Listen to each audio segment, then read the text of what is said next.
मंत्र पाठ। ओम सहनावतु अनौ भुनक्तु सह वीर्यं करवावहै तेजस्विनावधीतमस्तु मा विद्विषावहै।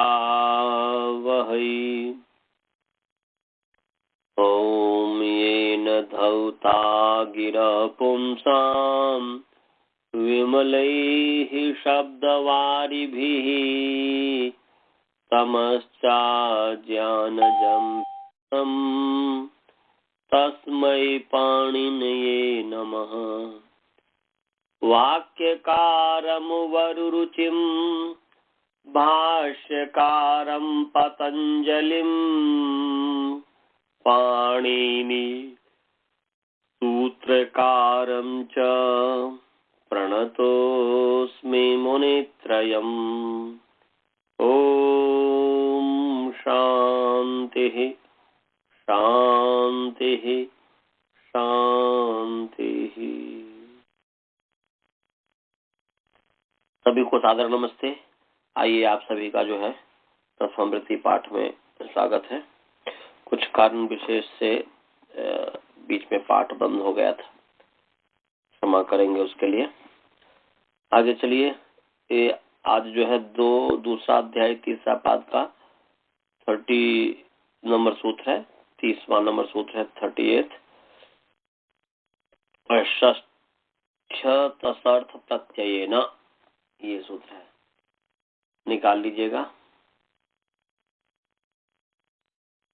षष्ठ्यतसर्थ प्रत्ययेन, तसर्थ है षष्ठ्यतसर्थ प्रत्ययेन, निकाल लिए। षष्ठ्यतसर्थ प्रत्ययेन, षष्ठी इकारम, निकाल लिए।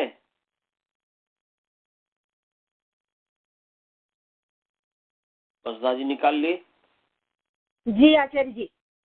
हाँ, तो षष्ठी ईकारांत स्त्रीलिंग षष्ठी शब्द प्रथमा विभक्ति एक वचन, अतसर्थ प्रत्ययेन अकारांत पुंलिंग अतसर्थ प्रत्यय शब्द तृतीया विभक्ति एक वचन।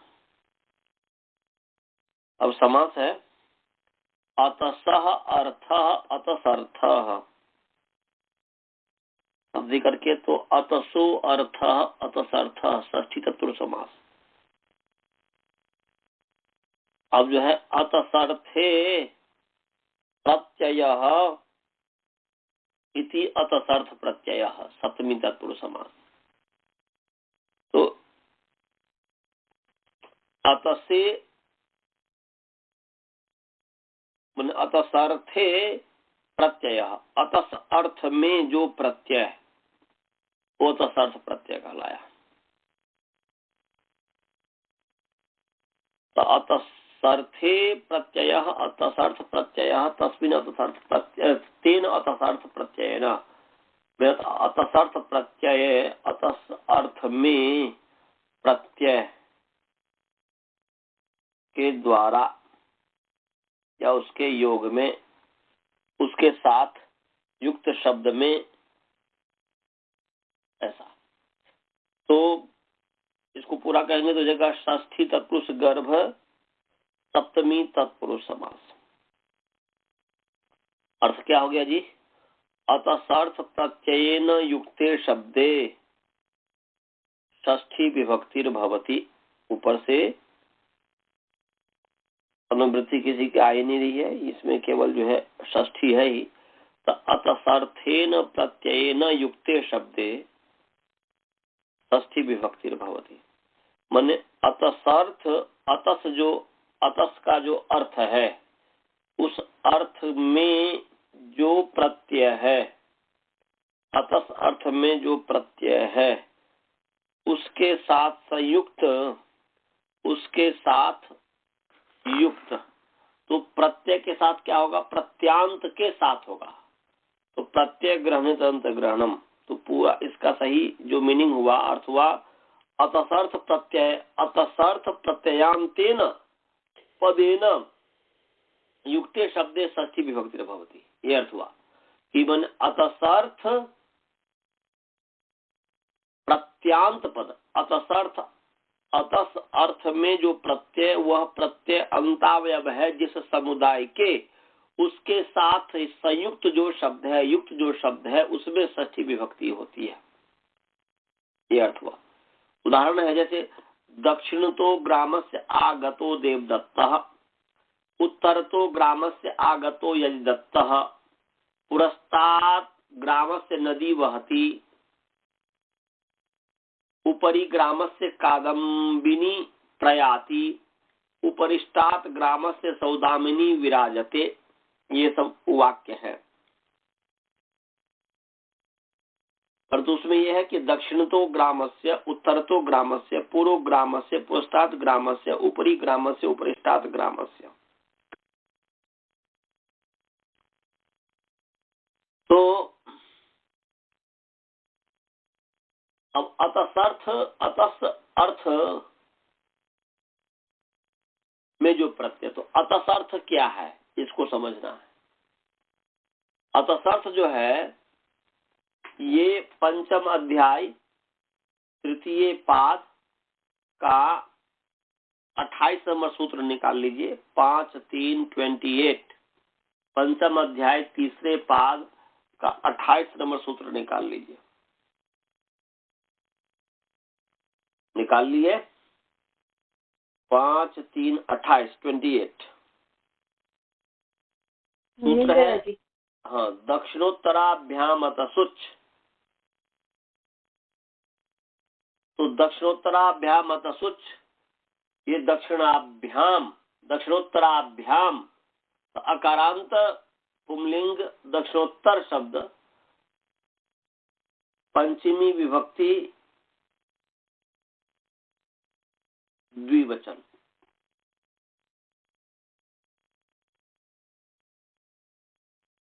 तो यहां पर जो है, और अतसुच चकारांत पुंलिंग अतसुच शब्द प्रथमांत एक वचन है। इसमें समास है दक्षिणश्च उत्तरश्च दक्षिणोत्तरौ ताभ्याम दक्षिणोत्तराभ्याम, ये तृतीय योग द्वंद्व हो गया। इसके ऊपर जो सूत्र है दिक् शब्देभ्य सप्तमी पंचमी प्रथमाभ्यो दिग्देश कालेशस्ताते है। तो ये सप्तमी पंचमी और प्रथमांत, सप्तम्यंत पंचम्यंत और प्रथमांत, तो दिक् अर्थ में माने दिशा अर्थ में दिक् शब्देभ्य कहा है। तो दिक् शब्देभ्य दिशावाची सप्तम्यंत, दिक् शब्द दिशावाची सप्तम्यंत पंचम्यंत प्रथमांत जो प्रातिपदिक है उससे ऊपर अस्ताति प्रत्यय होता है। यहाँ पर है किसमें दिक् और दिक् देश दिशा देश और काल अर्थ में, इन जो ऊपर बताया दिशा देश और काल अर्थ में। तो यहाँ पर दक्षिणोत्तराभ्याम अतसुच क्या है, ये दिशा दिक् देश और काल अर्थ में वर्तमान ऊपर से दिक् शब्देभ्य और सप्तमी पंचमी प्रथमाभ्य और दिक् देश कालेषु इतने शब्द के अनुवृत्ति आ रही है। अस्ताति को छोड़ करके सभी की अनुवृत्ति आ रही है। तो अर्थ क्या हो गया जी? अर्थ बन गया कि दिक् देश काल इत्येतेषु अर्थेषु, दिक् देश और काल समय इत्येतेषु अर्थेषु वर्तमानेभ्यः सप्तमी पंचमी प्रथमांतेभ्यः समास कर देंगे, सप्तमी या सप्तम्यंतात पंचम्यंतात प्रथमांतात, ऐसा दिक् देश कालेषु अर्थेषु सप्तम्यंतात पंचम्यंतात प्रथमांतात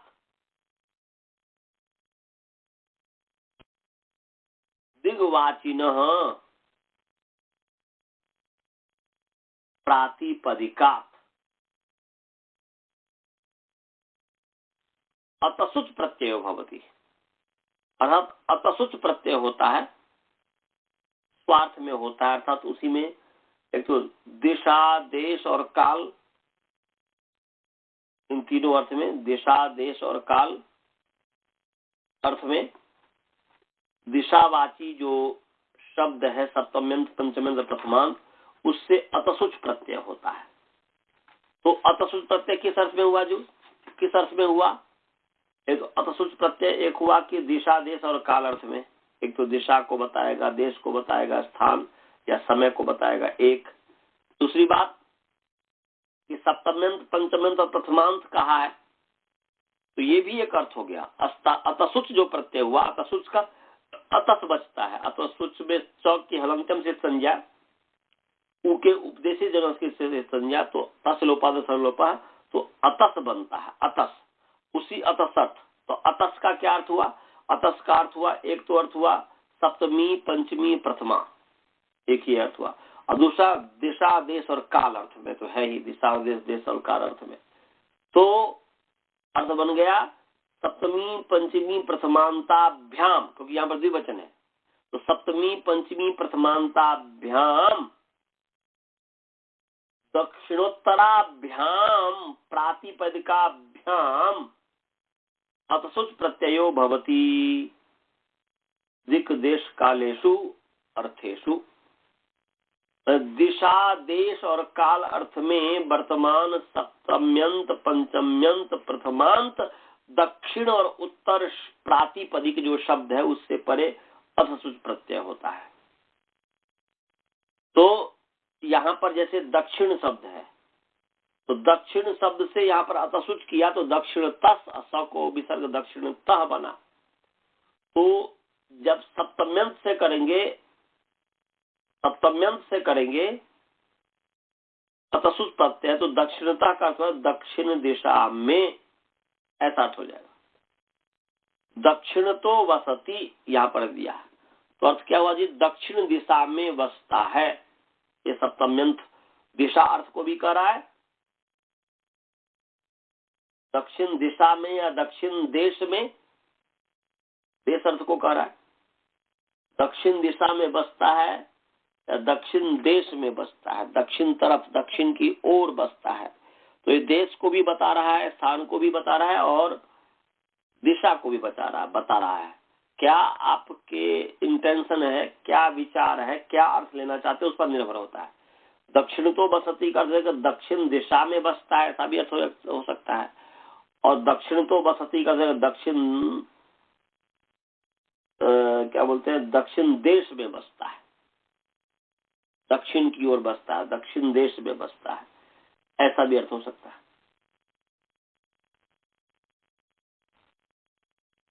तो दक्षिण तो बसती, दक्षिण दिशा में बसता है, या दक्षिण तो बसती।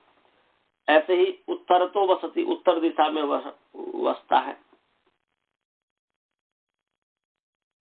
तो ये सप्तम्यंत हुआ। पंचम्यंत जो है तो दक्षिणतः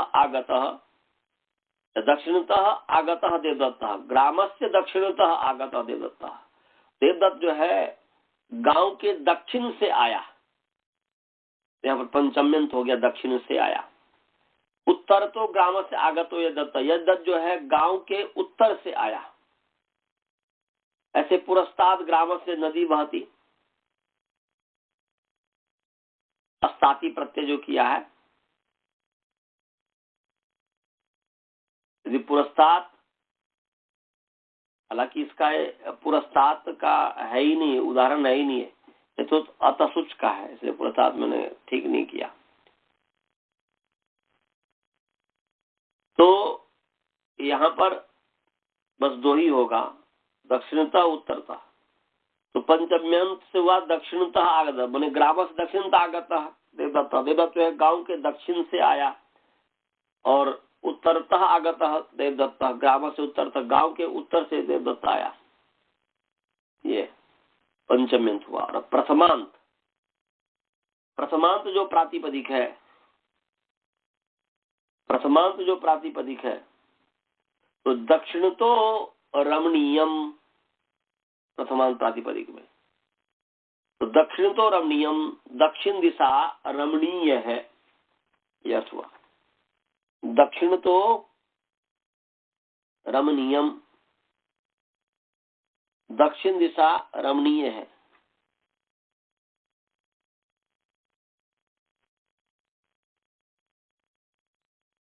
ऐसे ही उत्तर तो रमणीयम, उत्तर दिशा जो है रमणीय है, सुंदर है। तो यहाँ पर प्रथमांत में हो गया।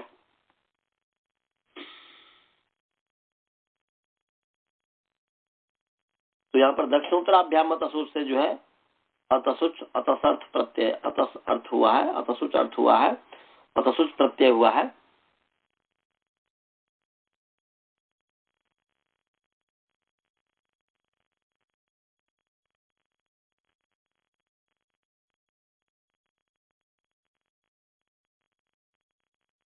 अब आगे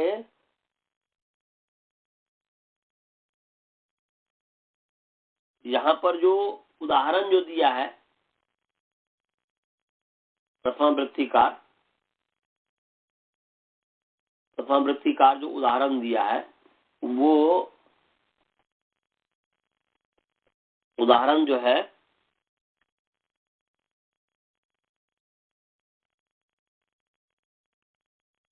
पुरस्तात् ग्रामस्य, उपरी ग्रामस्य, उपरिष्टात् ग्रामस्य, ये तीन और उदाहरण दिया। क्यों दिया है? क्योंकि जो है अतस अर्थ, अतस का जो अर्थ है, तो अतस का अर्थ क्या है जी?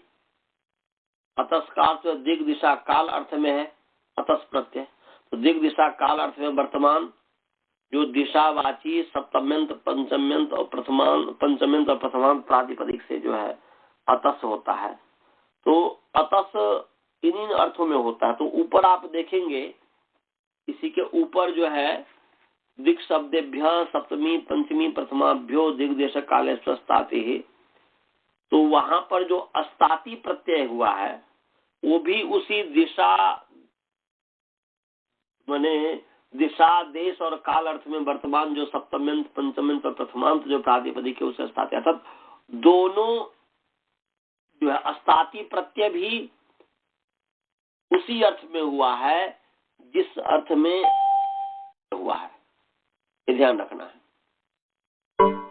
माने अस्ताति प्रत्यय जिस अर्थ में हुआ है उसी अर्थ में जो है अतस जो अतसुच जो है, अतसुच प्रत्यय भी अर्थात अतस प्रत्यय भी हुआ है।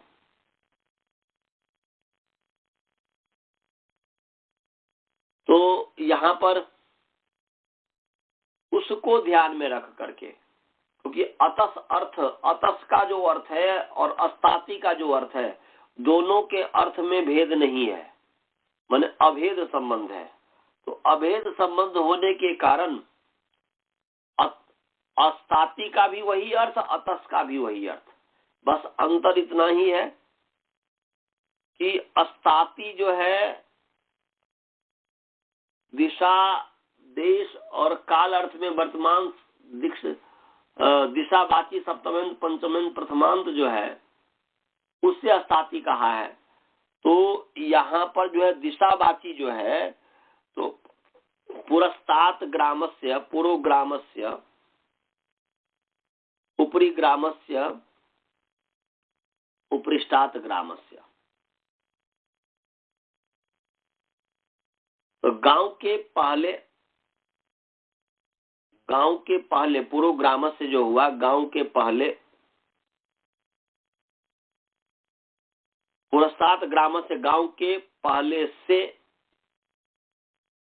उपरी ग्रामस्य, गांव के ऊपर में सप्तमी, और उपरिष्टात् ग्रामस्य, गांव के ऊपर से, उपरिष्टात् या माने उपरी ग्रामस्य उपरिष्टात् ग्रामस्य। तो यहाँ पर अस्ताति इत्यादि जो प्रत्यय हुआ, दिक् शब्देभ्य सप्तमी पंचमी प्रथमाभ्यो दिग्देश कालेश्वताति से अस्ताति प्रत्यय हुआ। तो अस्ताति प्रत्यय से पुरस्तात् बनेगा और उपरिष्टात् बनेगा अस्ताति प्रत्यय करने से। और उपरिष्टात् उपर्युपरिष्टात्, ये जो 5, 3, 31 नंबर सूत्र है, 31 नंबर सूत्र है उपर्युपरिष्टात्। तो ये करा दिशावाची सप्तम्यंत पंचम्यंत प्रथमांत जो प्रातिपदिक है उससे अस्ताति अर्थ में माने उपरी उपरिष्टात् इत्यादि ये दोनों शब्द जो है निपातित है अस्ताति अर्थ में, वही जो अर्थ होगा सप्तम्यंत पंचम्यंत प्रथमांत। तो यहाँ पर जैसे ऊपरी जो बना है तो ऊर्ध्व शब्द को उपभाव हो गया और रिल प्रत्यय हो गया है तो ऊपरी बन गया, और उपरिष्टात् में पृष्ठात् प्रत्यय हो गया, उपरिष्टात् बन गया, ऊपर के दिशा में बसता है, ऊपर बसता है, ऊपरी आगत हो, ऊपर या ऊपरी आगत ऊपर से आया है, यहाँ पर पंचम्यंत हो गया, और ऊपरी रमणीयम यहाँ पर प्रथमांत हो गया कि ऊपर रमणीय है।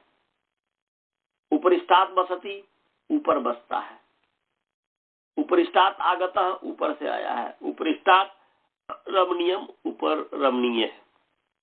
तो ये सब एक ही अर्थ में है, वो अतुसार्थ कहिए अस्ताति अर्थ कहिए सब सप्तम्यंत, तो इसलिए यहाँ पर सबका उदाहरण दे दिया है, उपलक्षण है समझ लीजिए, ये उपलक्षण है।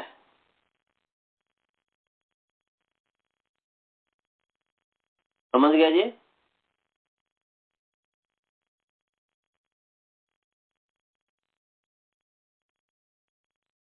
तो ये जो है अतसुच प्रत्यय जो है सप्तमी पंचमी और प्रथमा विभक्ति वाले दिशावाची शब्द से स्वार्थ में विधान किया है, तो अतः उससे जो संयुक्त शब्द में भी पंचमी सप्तमी पंचमी और प्रथमा विभक्ति होगी या होनी चाहिए। तो यहाँ पर प्रकृत सूत्र से क्या किया है, वहां षष्ठी विभक्ति के विधान कर दिया है।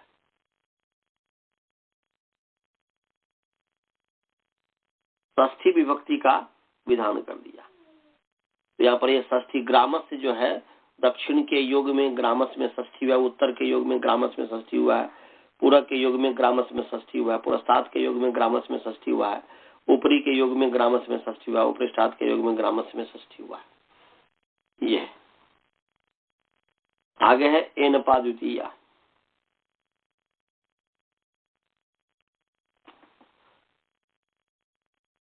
एनपा द्वितीया, एनपा पकारांत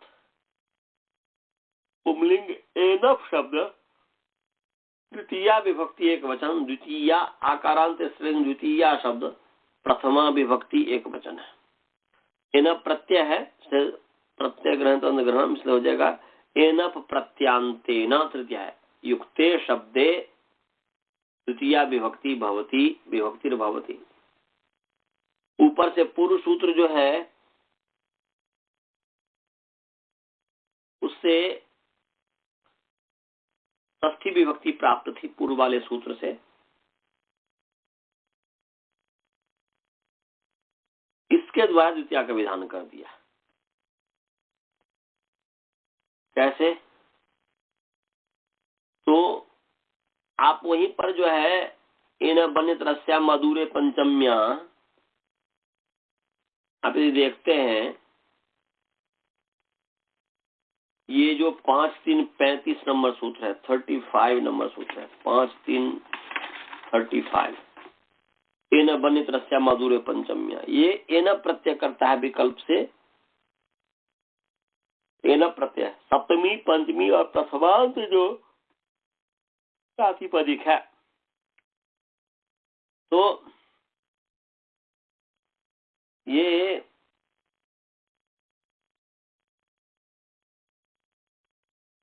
अदूरे अपंचम्या, एन प्रथमा एक वचन है, अनितरस्याम सप्तमी एक वचन है, या विभक्ति प्रतिरूपक अव्यय भी कह सकते हैं। अदूरे सप्तमी एक वचन है और अपंचम्या पंचमी विभक्ति एक वचन है। तो अपंचम्या न पंचम्या अपंचम्या, तो क्या अर्थ होगा कि अपंचम्यंतात माने पंचमी भिन्नात, ये हो गया। तो अपंचम्यंतात प्रातिपदिकात, एक तो ये हुआ, मैंने पंचम्यंत को छोड़ करके, पंचम्यंत के अलावा जो हुआ उससे होगा। और अनुवृत्ति जो इसमें आ रही है, उत्तराधर दक्षिणादाति, 5-3 जो 34 नंबर सूत्र है, उत्तराधर दक्षिणादाति से उत्तराधर दक्षिणात की अनुवृत्ति आ रही है। और ऊपर से दिक् शब्देभ्य सप्तमी पंचमी प्रथमाभ्यो और दिग्देश कालेषु, इसकी अनुवृत्ति तो आ ही रही है 5-3-27 से। तो अर्थ क्या बन गया? अर्थ बन गया पंचम्यंतेभ्यः भिन्नेभ्यः उत्तराधर दक्षिण शब्देभ्यः प्रातिपदिकेभ्यः एनप प्रत्ययो भवति विकल्पेन। क्या? अदूरे, अदूरे गम्य माने, अर्थात अदूर अर्थ में, माने दूर अर्थ में नहीं, अर्थात समीप अर्थ गम्यमान हो तो विकल्प से एन प्रत्यय होता है, विकल्प से एन प्रत्यय होता है। अदूर का मतलब हुआ निकटता, अदूर का मतलब हुआ निकट।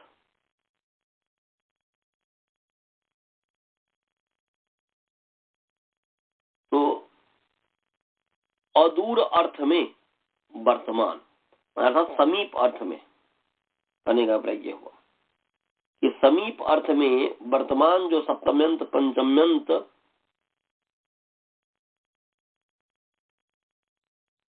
और प्रथमांत जो प्रातिपदिक है उससे एन प्रत्यय हुआ विकल्प से। तो यहाँ पर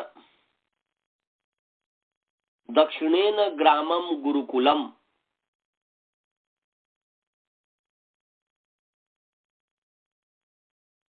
उत्तरेण ग्रामम आश्रमः, यहाँ पर दक्षिणेन जो है, दक्षिणेन ग्रामम गुरुकुलम,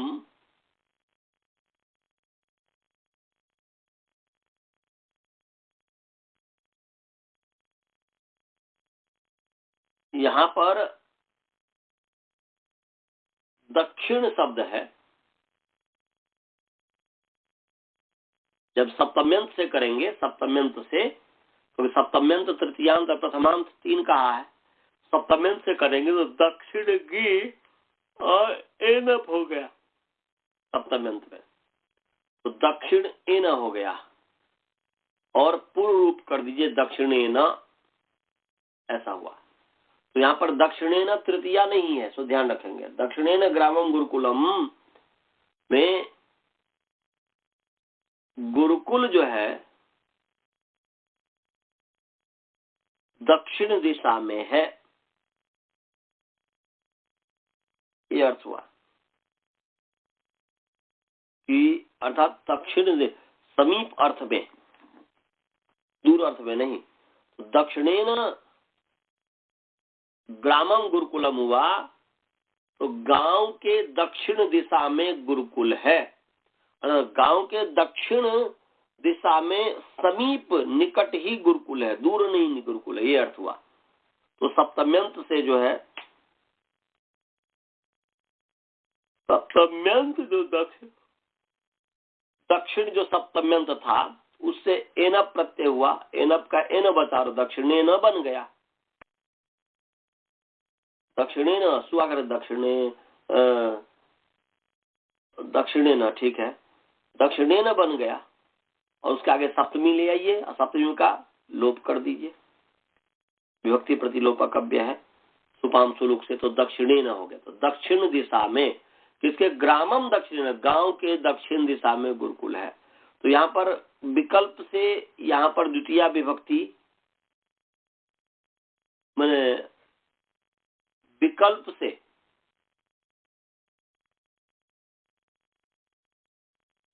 से एन प्रत्यय कहा है। तो जब एन प्रत्यय हो जाएगा तो दक्षिणेन ग्रामम गुरुकुलम हो जाएगा, या उत्तरेण ग्रामम गुरुकुलम बन जाएगा। दक्षिणेन ग्रामम गुरुकुलम और उत्तरेण ग्रामम गुरुकुलम। ये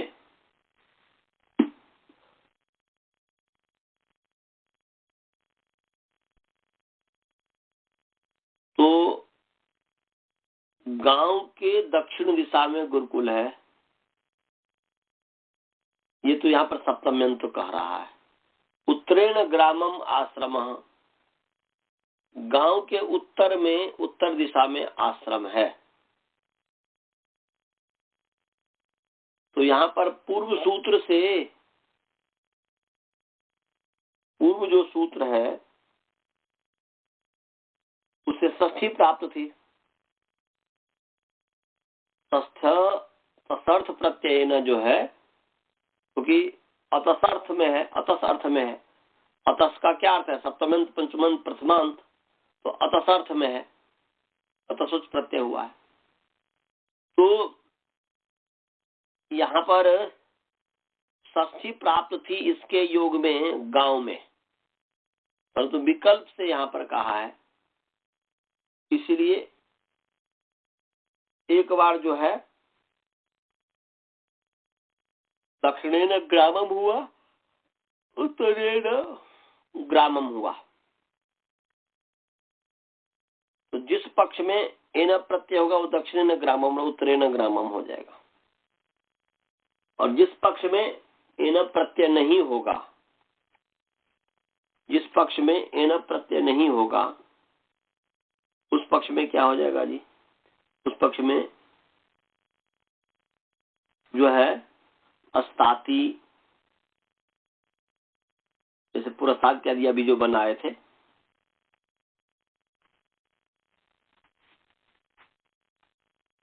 तो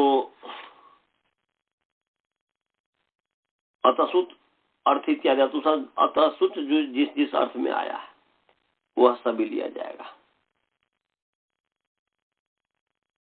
तो ऊपर जो हमने पढ़ाया था एन बनित रस्या माधुर्य पंचम्या, एन प्रत्यय विकल्प से होता है। तो उत्तरेण बसति, उत्तरात बसति, ऐसे उत्तरेण रमणीयम, उत्तरात रमणीयम। उत्तरेण बसति उत्तर दिशा में बसता है, उत्तरात बसति उत्तर दिशा में बसता है, उत्तर तो बसति उत्तर दिशा में बसता है। ऐसे उत्तरेण रमणीयम, उत्तर दिशा रमणीय है, उत्तरात रमणीयम, उत्तर दिशा रमणीय है, उत्तर तो रमणीयम, उत्तर दिशा रमणीय है। ऐसे अधरेण वसति, अधरात वसति, अधस्तात वसति, अधरेण रमणीयम, अधरात रमणीयम, अधस्तात रमणीयम, दक्षिण वसति, दक्षिणात वसति, दक्षिण तो वसति, दक्षिणेन रमणीयम, दक्षिणात रमणीयम, दक्षिण तो रमणीयम। तो ये सप्तम्यंत, प्रथमांत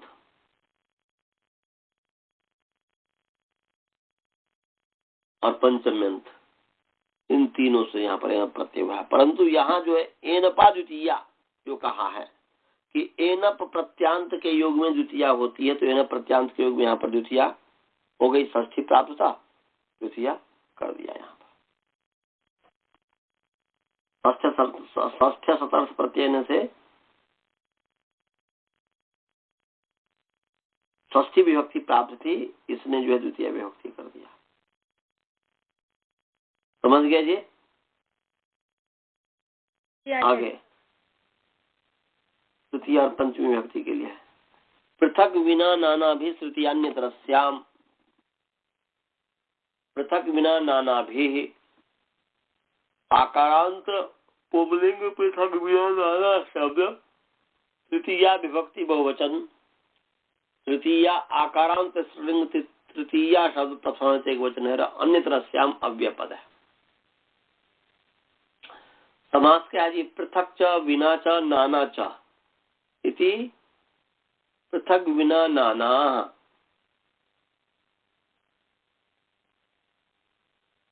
ही पृथक विना नाना भी, इतरेतर योग द्वंद्व हो गया।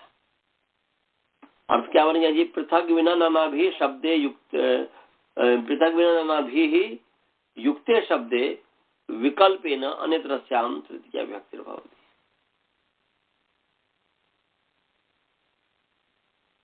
तो तो पृथक बिना और नाना के साथ युक्त जो शब्द है उसमें विकल्प से तृतीया विभक्ति होती है।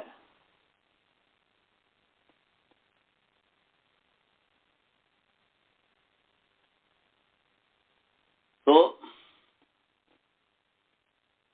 पृथक से युक्त जो शब्द है, पृथक देव दत्ते न यजदत्त, यजदत्त से अलग देवदत्त है। पृथक देवदत्ता यजदत्त, यजदत्त से पृथक देवदत्त है। बिना देवदत्ते न यजदत्त, देवदत्त के बिना यजदत्त, बिना देवदत्ता यजदत्त, यजदत्त के बिना यजदत्त, देवदत्त के बिना यजदत्त। ऐसे नाना है, नाना देवदत्ते न यजदत्त और नाना देवदत्ता यजदत्त।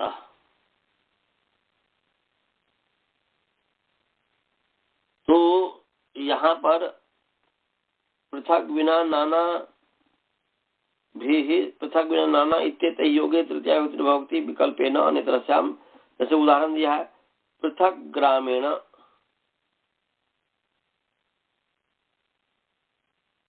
पृथक विना नाना इत्येतैः युक्ते शब्दे तृतीया विभक्ति भवति अन्यतरस्याम् विकल्पेन च। तो पृथक ग्रामेण पृथक ग्रामात्, पृथक ग्रामेण और पृथक ग्रामात्, पंचमी प्राप्त तृतीया कर दिया विकल्प से, इसलिए दोनों हो जाएगा। गांव से पृथक,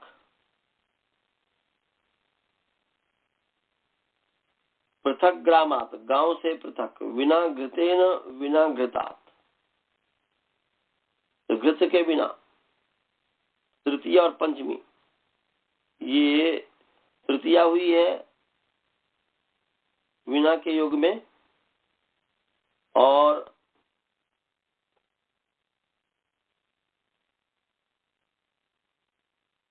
पक्ष में जो है जैसे विना घृते न विना घृता, तो पंचमी विभक्ति हो गई है। पक्ष में जो है यहाँ पर पंचमी विभक्ति हो गई है।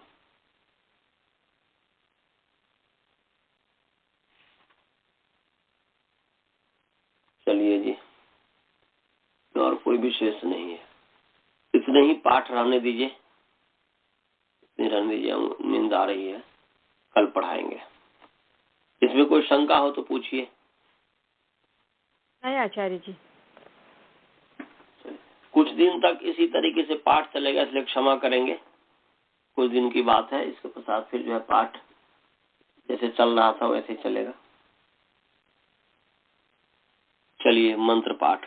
ओम पूर्णमदः पूर्णमिदं पूर्णात् पूर्णमुदच्यते पूर्णस्य पूर्णमादाय पूर्णमेवावशिष्यते। ओम शांति शांति शांति। नमस्ते जी। नमस्ते।